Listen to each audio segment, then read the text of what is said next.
want Altman to be the CEO. And then Musk is like, if I'm not CEO, I'm out.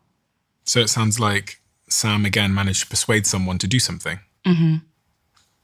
I guess this begs the question, what do you think of Sam Altman? I think he's a very controversial figure. You did an interesting pause. It's a pause where someone tries to select their words. Well, carefully. this is what's so interesting about those interviews is people are extremely polarized on Altman. No one has in-between feelings about him. Either they think he's the greatest tech leader of this generation, akin to the Steve Jobs of the modern era, or they think that he's really manipulative and an abuser and a liar. And what I realized, because I interviewed so many people, is it really comes down to what that person's vision of the future is and what their goals are. So if you align with Altman's vision of the future, you're going to think he's the greatest asset ever to have on your side because this man is really persuasive. He's incredible at telling stories. He's incredible at mobilizing capital, at recruiting talent, at getting all the inputs that you need to then make that future happen.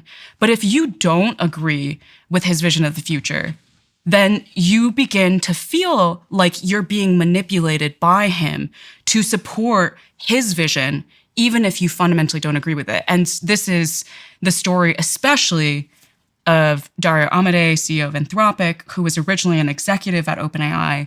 So for people that don't know, Dario now runs Anthropic, which is the maker of Claude. A lot of people probably are more familiar with Claude. Yeah.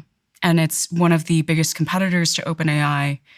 And Amodei, at the time when he was an executive at OpenAI, he thought that Altman was on the same page with him, and then over time began to feel that Altman was actually on exactly the opposite page of him, and felt that Altman had used Amodei's intelligence, capabilities, skills to build things and bring about a vision of the future that he actually fundamentally didn't agree with. And so that's why people end up with this bad taste in their mouths. And so, I've been covering the tech industry for over 8 years and covered many companies. I've covered Meta, Google, Microsoft, in addition to OpenAI. And OpenAI and Altman it's the only figure that I've seen this degree of polarization with, where people cannot decide whether he's the greatest or the worst.